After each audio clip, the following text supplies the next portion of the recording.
something I really want to talk about as we are moving into a retreat that I have coming up next week called the Centered CEO. And we're going to be meeting with women in leadership, women entrepreneurs, women in business, women in their careers.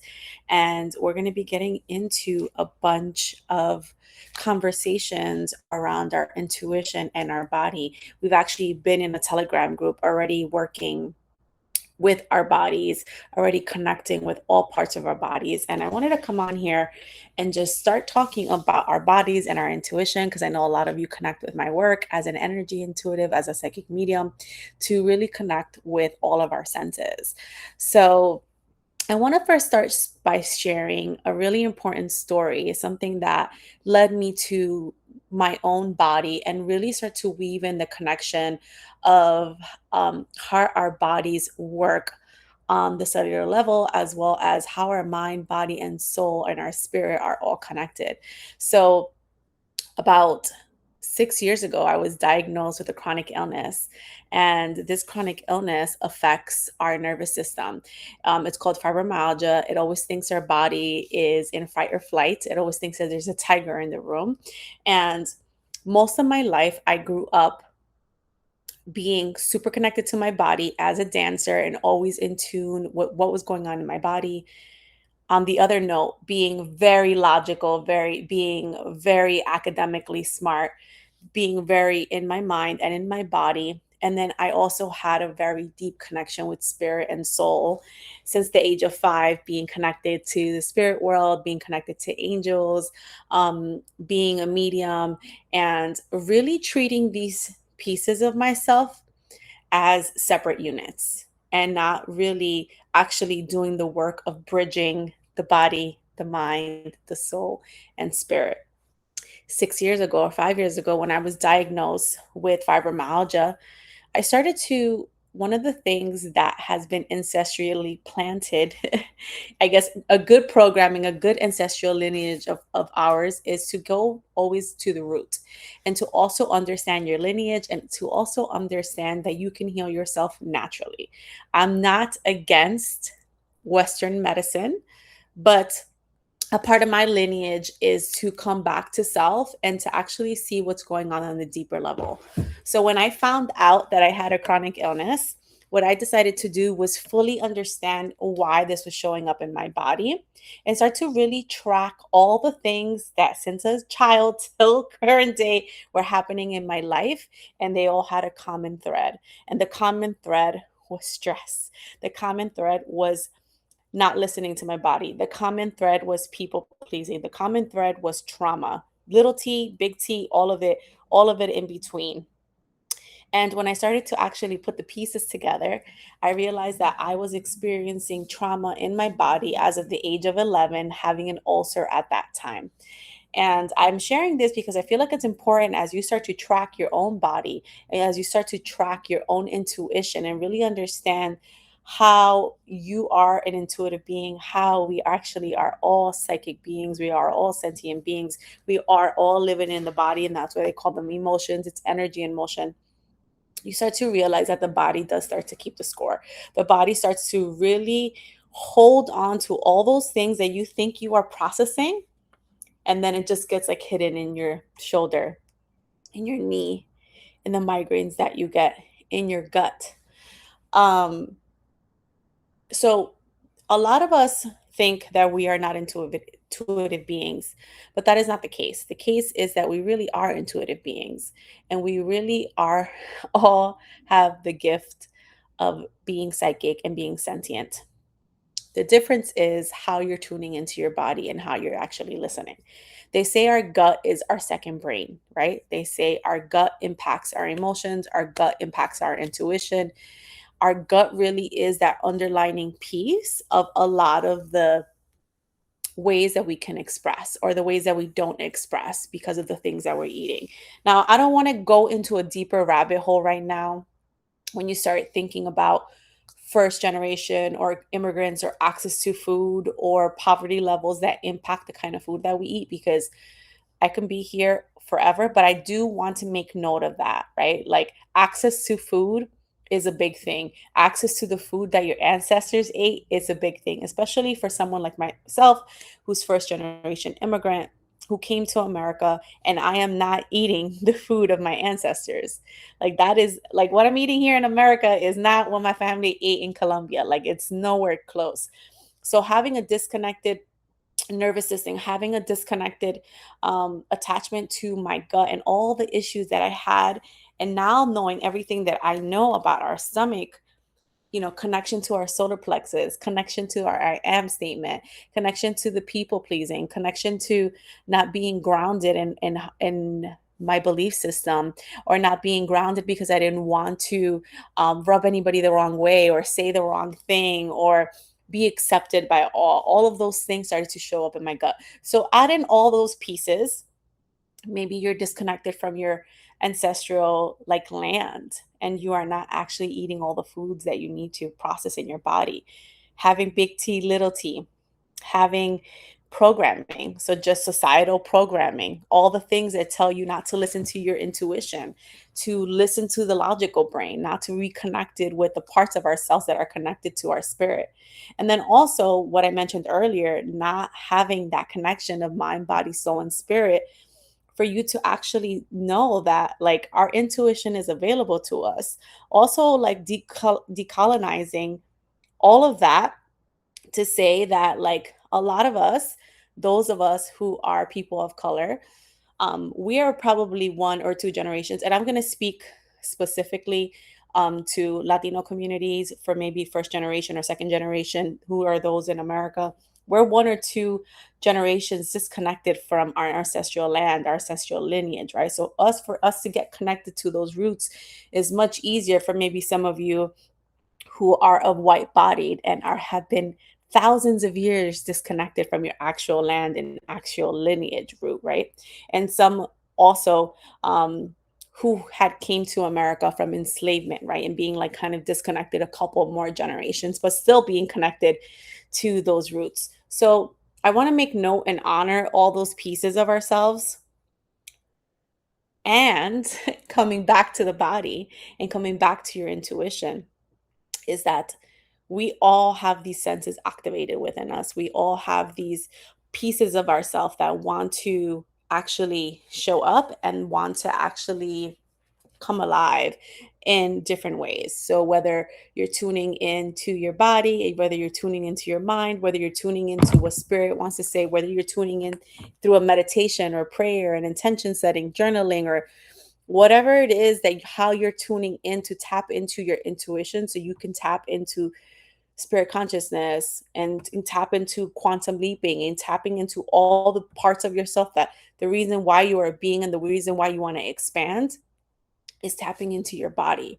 Your body is taking notes. Your body is listening to every piece of information that you're sharing with it, including your inner critic is probably the biggest one, because we spent the most time with ourselves in our own bodies. So what are we feeding our body, not only through what we are ingesting food wise, but what are we feeding it with, what we're visually seeing, what we are feeding it with our eyes, what we are feeding it through our ears, what we are feeding it through our voice, through our channel, through our box, through the instrument that's in our body.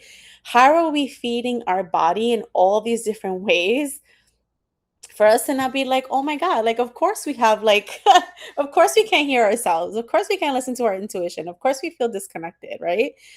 So I want you to come back to yourself and just do like a self audit. Just do a little quick awareness thing of each part of segment of your life, what you're watching, what you're hearing others say, what you're saying to yourself. These are just three top areas that I can quickly think about right now, and start to see and just create awareness. And this is not to shame, or this is not to guilt, right? This work that we do to heal is not to say that we're broken, is not to say that there's anything wrong with us. This is actually an act of self-love. Healing is an act of self-love. Healing is an opportunity for you to come to self and realize that oh my God, like I'm doing this for a devotion to my temple. I'm doing this for a devotion to the life that I want to live. I'm doing this as devotion to my family, to my kids, to whomever that you do these things for, whether it's yourself or it's your family. You're coming back to self as an act of self-love, right? But I also want to go on the other extreme side of that is we also have to create action. We also have to move in our karma, because our karma is just an act of action, right? So we also have to be moving in spite of all the bullshit that there is, because there's always going to be something on earth that's always going to want to keep us back, and to step into your power and to step into that part of yourself that's asking to be heard. And most of the time it's going to scream through your body, right? So a process that you can do to actually like come back to your body and allow yourself to open up your intuition is doing an exercise. Those parts of your body that maybe ache all the time. So there's the people that suffer from migraines. There's people that suffers from chronic like shoulder pains or an ulcer or or a knee pain or something. I want you to close your eyes, focus on those parts of yourself and those parts that need a little bit of more support. Then I want you to start giving them a name. And the reason why we're going to give them a name is because we're going to take their power away of creating the pain that we associate with that body part. And we're just going to name it. You can name it a person's name, you can name it a fruit, you can name it whatever. So give it a name. Once you've identified what name you want to give it, something you don't associate pain with, I want you to then to start just to grab a pen, write the body part, write the name, and then write how it makes you feel. All right, because I want you to start to connect this body placement of your body, a connection, giving it something outside of yourself. So it's not something that you're attaching, you're saying my shoulder, you're saying Maria, or you're saying banana, or whatever you're calling it that's not attached to your body. And then you're giving it emotions and feelings of how it's making you feel. So when that pain starts to come on, you start to say, oh, there goes the banana, it's sitting on my shoulder. It's just there. Like, oh, how curious of that. And like, how is that making me feel right now? Like, what happened? So you start to name this and you start to disconnect it from your body, right? Because also our words are powerful. So stop embracing like all these I am statements about your health, right? I personally say I'm a person that lives with a chronic illness. I'm a person that lives with this experience. I detach myself from that. I am not my disability, right? I am not this pain that I'm feeling. I am not these things. Because the way that you can tap into your intuition is by honoring your emotions, is by honoring what you're feeling. And if you're able to, I start to identify what are those patterns, what are those feelings that are sitting in your body, you can start to really create separation from those things, but also honor the feeling that it's coming through and why is it coming through, and maybe do a little bit more digging in each one of those parts. So these are just like some tools that you can do. And now I want to just speak about your intuition. We spoke about the body, we spoke about some tools, we spoke about how you disconnect yourself. And we know through, well, hopefully, through colonization, that a lot of us who are spiritual beings or just in general, I'll speak again for my community. I don't even know if you guys can hear me. I really hope you can. That we have been colonized to think that if we have a direct connection to source, God, the creator, the divine, whatever word you want to use, God energy goes by many different names. It's asking, a lot of religion or other sources are asking you to connect to that in order for you to connect to source, for you to connect to your soul, for you to connect to your intuition. And knowing that that's all divinely right in your heart space, it's in your body. We live it and breathe it. And as we know through colonization, what I was saying earlier, a lot of those spiritual practices that we had, that our ancestors had, were severed, were disconnected, were frowned upon, were criminalized. People were actually killed for these things. So a lot of times when we are trying to connect with our intuition, when we're trying to connect with our soul, with our spirit team and guides and angels and all the things and all the beings and all the five dimensional, 7, 9, 10, 12 dimensions, right? Because there's multiple dimensions that are trying to connect with us, we are severed, and then if you believe in past lives, there's that. So your intuition is one of your greatest gifts that you have. It keeps you safe. It keeps you from going down that block because you're having this gut feeling about something. When you're walking in the dark at home and you can't see because you're in the middle of the night, you wake up to pee like I do multiple times, and you can't see everything, your intuition, your sixth sense actually turns on. It actually turns on to protect you, to keep you safe. So our intuition is our greatest gift. And it's interesting because a lot of these senses that come activated for us, like in the middle of the night, or senses or whatever, is when our mind is more in a theta state, when we're just like more relaxed. Um, so I want to tell you that you are an intuitive being, you are a sentient being, you are an emotional being. So understanding your body, how it works, understanding what you're feeding it, what you're hearing, feeding it, actually digesting what you're feeding it, like what you're listening to, what you're watching, is also going to be how clear your channel becomes. And the more that you can open up your intuition, the more that you can open up your channel. The more that you can open up your channel, the more you can open up your intuition. It's this beautiful dance. Spirit is this beautiful dance that wants to connect with you. It wants to connect with your soul. It wants to connect with everything that you came here to do, what your mission is, what your purpose is, what your calling is. Your intuition is a part of who you are. Your intuition is your birthright. There's like, just because this is what I do for a living doesn't mean that I am better or have more gifts than anybody else. We are all coming to this earth with the same amnesia. Some of us can actually tune into our intuition a little bit more. And it's also like anything. You can't expect to go to the gym and walk out with, like, go in with a gut and walk out with a six pack. Like, if you're not working that muscle, if you're not working your abs, if you're not working your intuition, it requires practice. So as you think about coming back to center, as you think about coming to your intuition, as you think about actually coming back home to yourself, there's somebody on. Hello, by the way. I don't know who's on because Instagram is funny that way. And I don't know if my microphone is working. I would love whomever is on for you to tell me if my microphone's working, because I've been talking for like 30 minutes now. I want you to start to realize that your intuitive development skills not only serve you in the spiritual and soulful world, it also serves you in your day to day. It also serves you as a community member, as a mother, as an auntie, as a titi, as whatever it is that you have. It also serves in many different ways. So, connecting to your intuition is one of the things that I encourage everybody to work on.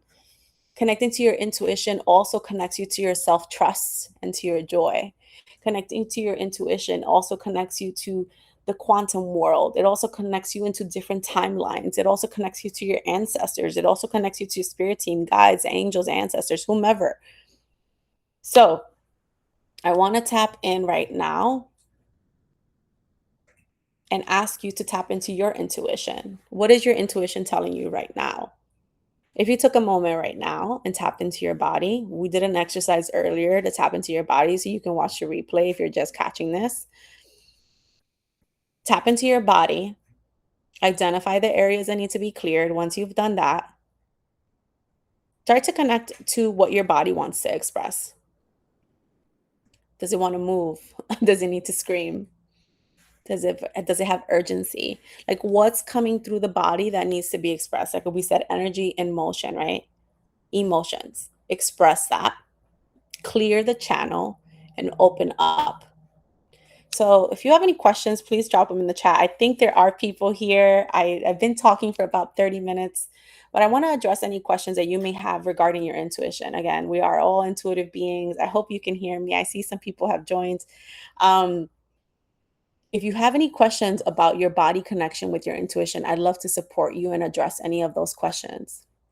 I also want to share that I do have in my shop, I think it's like $10 or $11, a 7 body, Dear Body, I'm Listening. And this is a journaling process for you to actually start to step in and listen to your intuition and listen to your body.